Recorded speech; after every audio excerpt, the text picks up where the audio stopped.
راهبریت طالبان در مراجعتش به گروه دولت اسلامی خواسته است که از ایجاد اختلاف خودداری کرده همراه آنها زیر یک پرچم بجنگند.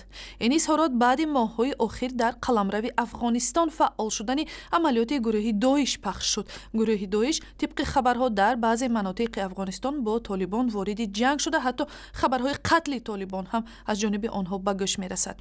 تفصیلات این مراجعت به سابقه یک گروه افراطگرای جنگی به گروه دیگر را در صحبت با شارح رادیوی افغانستان آزاد سمی عباس بررسی میکنیم. سلام علیکم سمی جان، تشکر که دعوت ما را پذیرفتید. خب نخست از شما خواهش میکنم جزئیات مهم این مراجعت طالبان را به داعش بگویید که از چی عبارت است. هدف اصلی از این نامه است که اول میخواهد که یک هشدار برای گروه داعش برسانه که با آمدن شما در افغانستان و یا کوشش شما برای آمدن در افغانستان در صفوف مسلمانان رخنه ایجاد میشه و یا به گفته خود طالبان فتنه ایجاد میشه و از اینا خواسته که شما صف مجاهدین به گفته خودشان منزجر نسازین، از بین نبرین و پراکنده نسازین. و دوم برای اینا گفته شده که افغانستان یک کشور خاص است و در اینجا مردم از این سالها جنگ کردن، سالها مبارزه کردن، با امپراتوری ها جنگیدن، با قدرت های بزرگ و حال هم حاضر نیستند صحنه های جنگ افغانستان که در او فعلا طالبان با مخالفین خود یا با حکومت افغانستان می جنگند و دست دیگر را رها کنند.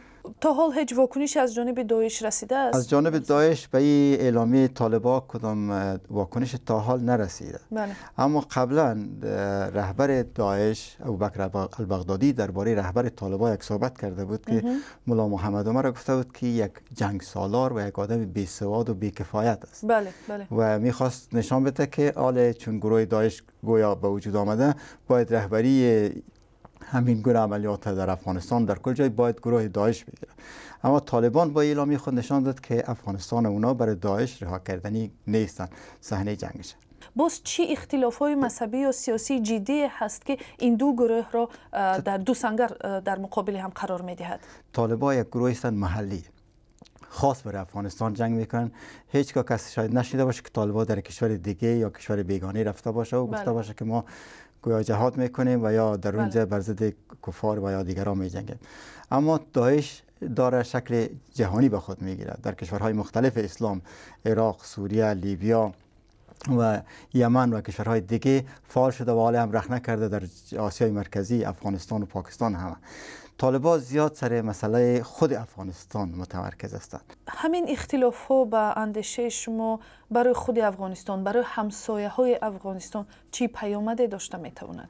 خب اختلاف در صفوف مخالفین بگویم در افغانستان طبعا احتمال از است که به نفع حکومت افغانستان تمام شود، اما باز هم صحنه جنگ امی کشورها میشن. اگر دو گروه بین خود هم میزنن جنگ میکنن، باز جنگ در امی کشورها پیش میره، باز هم کشتار در امی کشورها میشه، باز هم خرابی و ویرانی در امی کشورها میشه. به هیچ صورت به نفع هیچ کسی نیست. بله. اما حداقل تفرقه و یا تضاد در بین خود از این گروه ها سبب میشه که حکومت ها قوی شوند و نظام ها در اونجا مستقر بمانند. تشکر زیاد که به صحبت حاضر شدید. به سوال های رادیوی آزادی همکاری ما از رادیوی افغانستان آزاد سمی عباس پاسخ دادند.